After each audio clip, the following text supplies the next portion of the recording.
Good evening friends. हम लोग आज अपने गुड इवनिंग फ्रेंड्स, हम आपको अपने चैनल पिकअप स्टडी में स्वागत करते हैं। हम लोग इसमें देखेंगे आज के करंट अफेयर्स। आज के करंट अफेयर्स में हम लोग शुरू करते हैं। हमारा जो पहला टॉपिक है वो टॉपिक है यूनिफाइड कमांडर्स कॉन्फ्रेंस, यानी इसको आप कह सकते हैं यूसीसी। ये जो यूनिफाइड कमांडर्स कॉन्फ्रेंस है वो 22 और 23 अप्रैल को होने वाला था, जिसको कोविड-19 के कारण जो है, आप सभी जानते हैं कि कोरोना के कारण सभी देश तमाम मुल्कों में, इवन कि हमारे भारत में पूरी तरीके से लॉकडाउन है, जिसकी वजह से ये कॉन्फ्रेंस को स्थगित कर दिया गया। और ये कॉन्फ्रेंस जो है वो एक संयुक्त मुद्दों पे जो है हमारी जो तीनों सेनाएं हैं, रक्षा मंत्रालय है, उनके बीच शीर्ष चर्चा के लिए जो है एक मंच है, जिसमें बातचीत होती है कि भारत की रक्षा नीति क्या होगी, रक्षा सिद्धांत क्या होंगे और परिचालन की चुनौतियों पे विस्तार से चर्चा की जाती है। तो इसको कैंसिल कर दिया गया है। इसमें एक और भी क्वेश्चन निकल के आता है कि इसमें जो है इसमें जो भाग लेते हैं वो तीनों सेना के प्रमुख भाग लेते हैं, वरिष्ठ अधिकारी भाग लेते हैं, राज्य के रक्षा मंत्री और चीफ ऑफ डिफेंस स्टाफ। ये हमने इसलिए एनसर्कल किया है कि आप इसे समझ सके कि चीफ ऑफ डिफेंस स्टाफ क्या होता है। तो फ्रेंड्स, आपको बता दें कि जो चीफ ऑफ डिफेंस स्टाफ है, ये पोस्ट जो है बनाया गया, चीफ ऑफ डिफेंस स्टाफ जो है, ये सीडीएस एक पोस्ट है, जिसको आप समझ सकते हैं कि ये जो सीडीएस एक पोस्ट है, ये एक सीडीएस एक पोस्ट है जिसपे आप कह सकते हैं कि सीडीएस जो 24 दिसंबर 2019 को ये हमारे प्रधानमंत्री नरेंद्र मोदी जी ने इसको निर्माण किया था, एक नए पोस्ट का सृजन किया था। जो तीनों सेनाएं हैं उनके बीच जो होता है आला अधिकारी, यानी सबसे बड़े अधिकारी जो होंगे तीनों सेनाओं के सबसे बड़े अधिकारी के रूप में जो होता है सीडीएस बनाया गया, कि ताकि सभी तीनों सेनाओं में तालमेल हो रहे। तो ये जो हमारे देश के सबसे पहले जो सीडीएस हैं वो है जनरल बिपिन रावत। जनरल बिपिन रावत, ये याद कर लेंगे हम लोग कि जनरल बिपिन रावत जो है देश के पहले सीडीएस हैं। क्योंकि इसमें भी आपको क्वेश्चन पूछा जा सकता है। अब हम लोग नेक्स्ट बढ़ते हैं नेक्स्ट टॉपिक की तरफ। जो नेक्स्ट टॉपिक है वो है कि सिविल सर्विसेज डे। फ्रेंड्स, आपको बता दें कि जो 21 अप्रैल को जो है अब सिविल सेवा दिवस मनाया जाता है। तो इस सिविल सेवा दिवस पे जो है भारत के प्रधानमंत्री ने सरदार वल्लभ भाई पटेल को श्रद्धांजलि अर्पित की, और उसमें जो सिविल सेवा में सर्विसेज में लगे हुए जो लोग हैं, जो लोग जॉब करते हैं, जो लोग देश की सेवा में लगे हुए हैं, उनके लिए जो है एक मोटिवेशन के, एक प्रेरणा के लिए जो होता है ये कार्यक्रम किया जाता है, ताकि उन्हें मोटिवेट किया जा सके। और उनमें चर्चाएं होती हैं कि जो सिविल सेवाओं के लिए जो है वो जो सिविल सेवा के सदस्य हैं वो स्वयं को नागरिकों के लिए समर्पित करें, और उनके बदलते समय के साथ चुनौतियों को कैसे सामना करेंगे, भविष्य में वो आत्मनिरीक्षण करने के क्या अवसर, क्या चीजें हैं, इस पे हम लोग जो है सिविल सर्विसेज डे में चर्चा की जाती है। तो सिविल सर्विसेज डे में एक और भी बातें निकल के आती हैं। जो सिविल सर्विसेज डे है वो इसलिए महत्वपूर्ण है क्यों 21 अप्रैल को ही, तो 21 अप्रैल 1947 को ही जो भारत के प्रथम गृह मंत्री थे सरदार वल्लभ भाई पटेल, जिन्हें आप लोग जानते हैं कि वल्लभ भाई पटेल को जो है वो आयरन मैन भी कहते हैं। हम लोग आयरन मैन है, आयरन मैन ऑफ इंडिया आप कह सकते हैं, या फिर उनको जो होता है statue of unity, statue of unity जो गुजरात में बनाई गई है, ये भी आप लोगों को मालूम होगा। तो इन्हीं के लिए मूर्ति है वो। तो भारत जो सिविल सेवक हैं उनको भारत का स्टील फ्रेम ऑफ इंडिया कहा था, यानी भारत का स्टील फ्रेम ऑफ इंडिया कहा था। जो सिविल सर्विसेज जो है वो ब्रिटिश काल में जो होता है, जो भी अधिकारी हुआ करते थे प्रशासनिक नौकरी में, उनको जो है ये क्या कहा जाता था। तो इसको आप कह सकते हैं कि जो भारत में सिविल सेवा की नींव जो रखी थी वो वारेन हेस्टिंग्स ने रखी थी। वारेन हेस्टिंग्स जो है वो रखे थे, लेकिन इसमें काफी जो सुधार करने वाले थे वो कॉर्नवालिस ने किया था। इसलिए कॉर्नवालिस को जो भारतीय नागरिक सेवाओं के फादर ऑफ, यानी कि पिता, यानी फादर ऑफ सिविल सर्विसेज के रूप में जाना जाता है। तो फ्रेंड्स, इसमें एक प्रकार के पुरस्कार का भी ये सृजन किया गया है, ताकि उन्हें जो है प्रेरणा दिया जा सके, उन्हें मोटिवेट किया जा सके। तो ये लोक प्रशासन में विशिष्ट काम, अच्छे कामों के लिए जो है प्रधानमंत्री पुरस्कार जो है दिया जाता है, ताकि वो भारत सरकार के लिए बेहतर काम करने के लिए जो है एक प्रेरणा के रूप में काम कर सके। इसमें 3 रूपों में ये जो है विभाजित किया गया है अच्छे काम के लिए। तो जो पहला समूह होता है उसमें भारत के जो पूर्वोत्तर के 8 राज्य हैं और 3 पहाड़ी राज्य। तो इसमें याद रखेंगे कि 3 नहीं, अब सिर्फ 2 पहाड़ी राज्य उत्तराखंड और हिमाचल है। जम्मू कश्मीर को तो आपको पता है कि जम्मू कश्मीर जो है वो अगस्त में जो है इसको अलग राज्य बना दिया गया, केंद्र शासित राज्य बना दिया गया। तो जो पहले 7 केंद्र शासित राज्य हुआ करते थे अब 9 हो गए, यानी जम्मू कश्मीर और एक नया राज्य जो है सृजन किया गया वो लद्दाख है। तो लद्दाख में आपको बता दें कि 2 जिले हैं सिर्फ। तो ये लद्दाख जो है केंद्र शासित है और जम्मू कश्मीर में केंद्र शासित है, लेकिन इसमें आप अपना मुख्यमंत्री होगा, लेकिन यानी कि विधायिका होगी, यहाँ पे जो है नहीं है।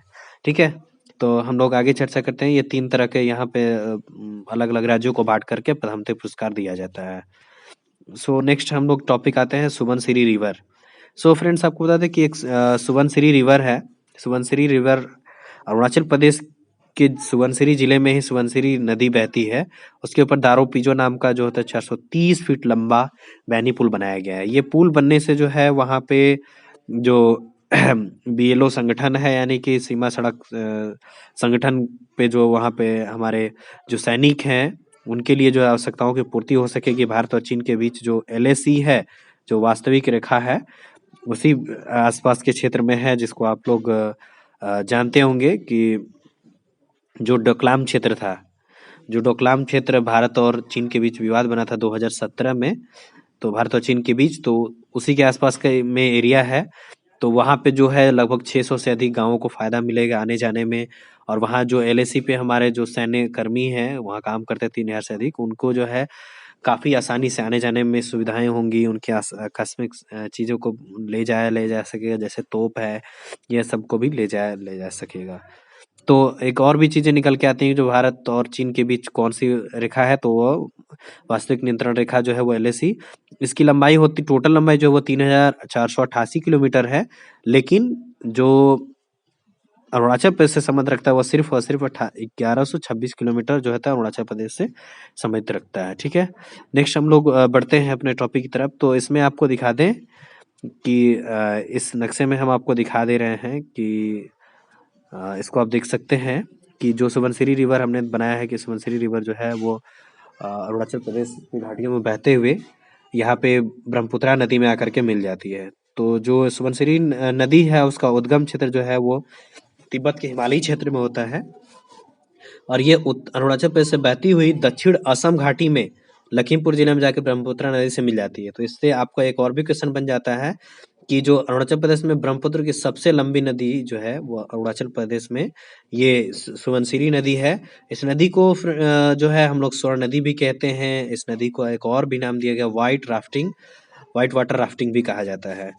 और इसमें एक क्वेश्चन और भी बन सकता है जिसमें कि इसकी सहायक नदियां कौन कौन सी हैं। तो इसकी सहायक नदियां सीए हैं और कमला है, ये दो इसकी सहायक नदियां हैं। सो हम लोग नेक्स्ट देखते हैं। नेक्स्ट आपके जो टॉपिक्स आते हैं यहाँ एनडीबी यानी कि न्यू डेवलपमेंट बैंक। जो न्यू डेवलपमेंट बैंक यहाँ आप देखेंगे कि जो है 20 अप्रैल 2020 को इसका प्रोग्राम होने वाला था। तो वो लॉकडाउन की वजह से स्थगित नहीं किया गया, उसको वीडियो कॉन्फ्रेंसिंग के जरिए जो है हमारे जो देश की वित्त मंत्री हैं उन्होंने इसमें भाग लिया। इसका 5वीं वार्षिक बैठक था। तो जो वित्त मंत्री कौन है आप सभी को पता होगा कि निर्मला सीतारमैया जो है वो देश की पहली जो है महिला वित्त मंत्री हैं। तो ये भी एक क्वेश्चन पूछा जा सकता है आपसे। फ्रेंड्स अब हम लोग आगे बढ़ते हैं और आगे बढ़ के देखते हैं जो न्यू डेवलपमेंट बैंक है, ये जो है जो वित्तीय संस्थान है न्यू डेवलपमेंट बैंक, वो जो है ब्रिक्स देश जो आते हैं जिसमें कि ब्राजील, रूस, भारत, चीन और दक्षिण अफ्रीका, ये पांचों देश मिलकर के जो है ब्रिक्स नाम की मतलब एक संगठन है। और इन्होंने ही जो है वो आपको 2014 में नरेंद्र मोदी तब प्रधानमंत्री बने थे, 2014 में जो है वो न्यू डेवलपमेंट बैंक का सृजन किए थे। तो इसमें जो 5 अरब डॉलर की टोटल वित्तीय निवेश किया जाता है सभी देशों की तरफ 1-1 अरब डॉलर की। तो इसमें जो है कोविड-19 पे बात हुई और चर्चा हुई, तो केंद्रीय मंत्री ने इस पे चर्चा रखी। तो भारत को जो है 1 अरब डॉलर की आपातकालीन सहायता मिलने वाली है ये एनबीडी से, यानी न्यू डेवलपमेंट बैंक से। फिर हम लोग आगे देखते हैं कि इसमें और भी कुछ हैं इसमें और भी कुछ क्या होता है कि जो ये न्यू डेवलपमेंट बैंक है, वो पांचों देशों में, जो ब्रिक्स के पांचों देश हैं, उनकी अर्थव्यवस्थाओं, विकासशील बुनियादी ढांचों को और सतत विकास के लिए ये काम करता है। ठीक है, ये एक बहुपक्षीय और क्षेत्रीय वर्तमान प्रयासों में जो होता है काम किया जाता है। तो न्यू डेवलपमेंट बैंक है, उससे अब तक भारत में 14 परियोजनाओं को मंजूरी दी है। अब तक टोटल 14 परियोजना मिल चुकी है, जो 4,183 मिलियन डॉलर की है। तो इसमें न्यू डेवलपमेंट बैंक की जो पहली बैठक हुई थी, वो 2016 में चीन के शंघाई शहर में हुई थी। और दूसरा एक क्वेश्चन बनता है कि जो दूसरी इसकी बैठक हुई थी, वो वर्ष 2017 में भारत के नई दिल्ली में आयोजित की गई थी। सो फ्रेंड्स, आगे बढ़ते हैं हम लोग। और आगे बढ़ते हैं कि ये भी आपको पता होगा कि जो 22 अप्रैल है, 22 अप्रैल को जो है वो अर्थ दिवस मनाया जाता है, यानी कि पृथ्वी दिवस मनाया जाता है। तो इस पृथ्वी दिवस जो है, इसमें लिखा हुआ है, इसमें हमने बनाया है कि जो 50 इयर्स अर्थ डे टू 2020, यानी कि जो पृथ्वी दिवस जब से मनाया जा रहा है, तब से 50 साल हो चुके हैं। यानी कि ये 1970 में स्टार्ट किया गया था। फिर हम लोग देखते हैं कि जो इस वर्ष का जो है पृथ्वी दिवस का थीम जो है, वो था क्लाइमेट एक्शन।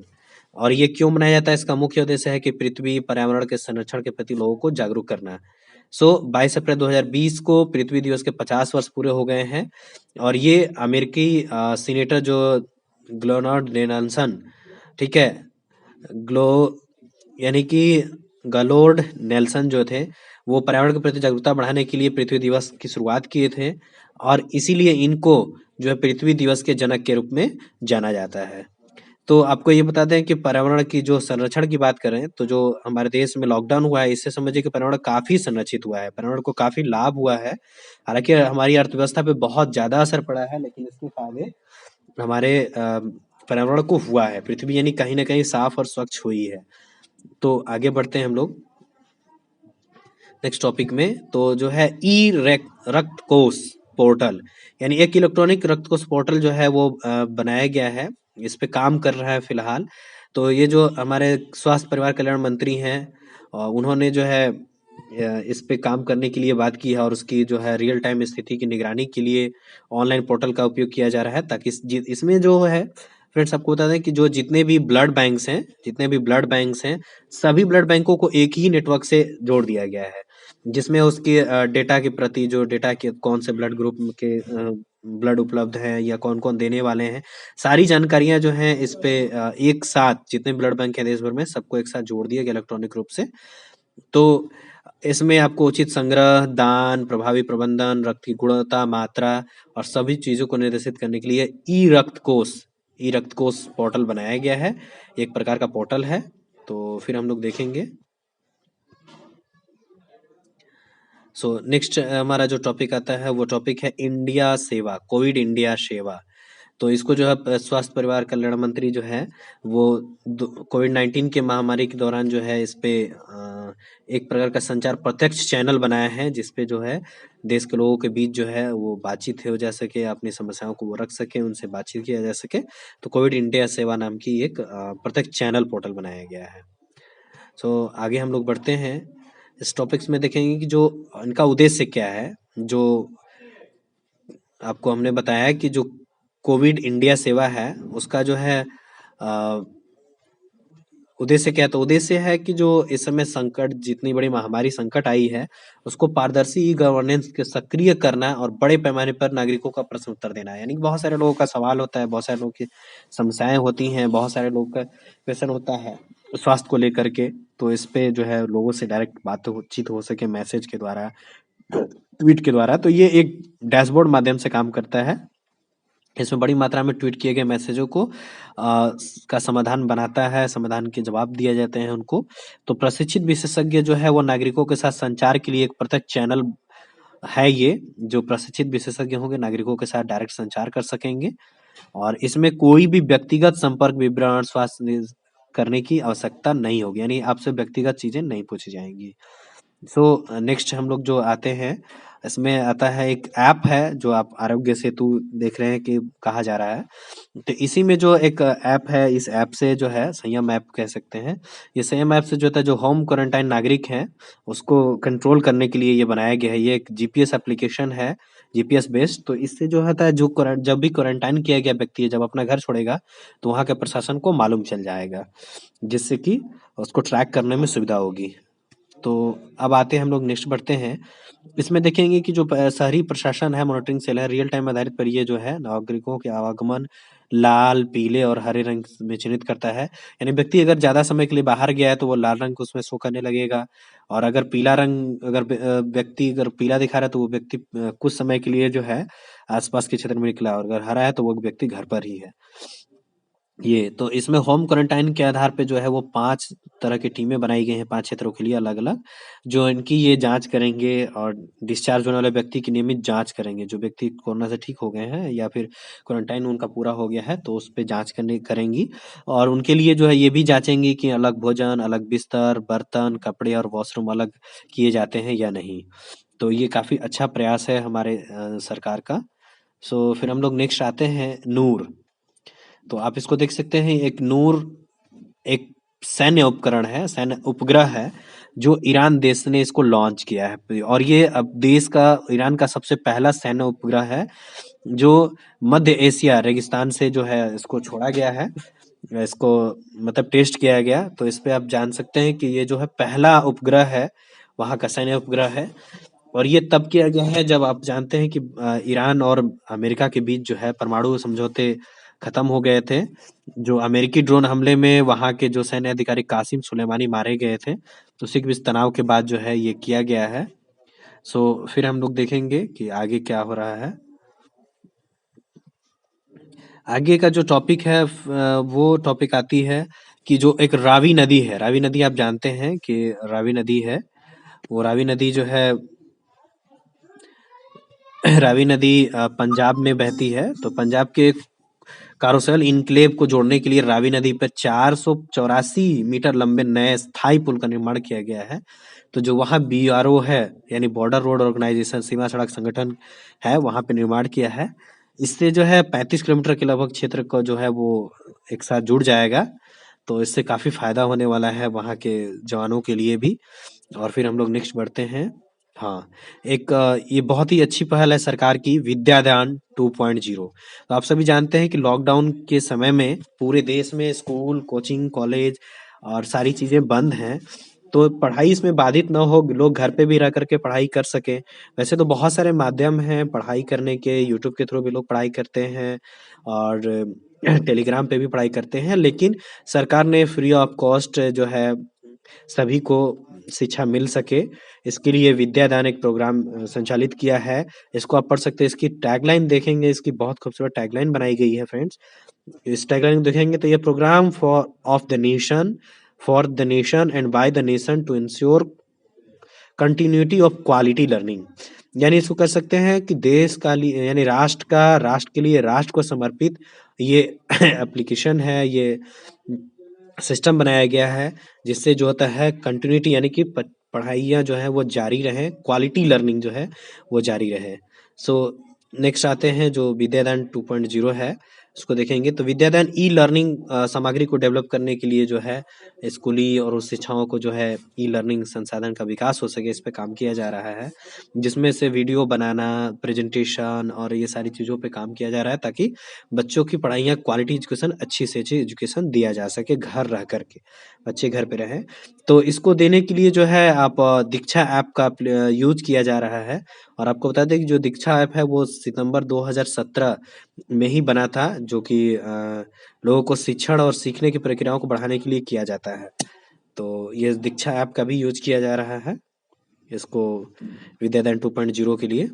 सो नेक्स्ट हम लोग आते हैं, एक और लास्ट टॉपिक है जो नाम है इंथोरियम। इंथोरियम एक प्रकार का सुंदर दिखने वाला पौधा है जो विशाल समूह है। ये पौधे जो है वो काफी सजावटी पौधे के रूप में इस्तेमाल किया जाता है, लेकिन ये काफी फायदेमंद भी है। सो इस पौधे का जो विकास किया गया है, ये विकास किया गया भारत के बागवानी अनुसंधान संस्थान बेंगलुरु में। तो बेंगलुरु में ये डेवलप किया गया।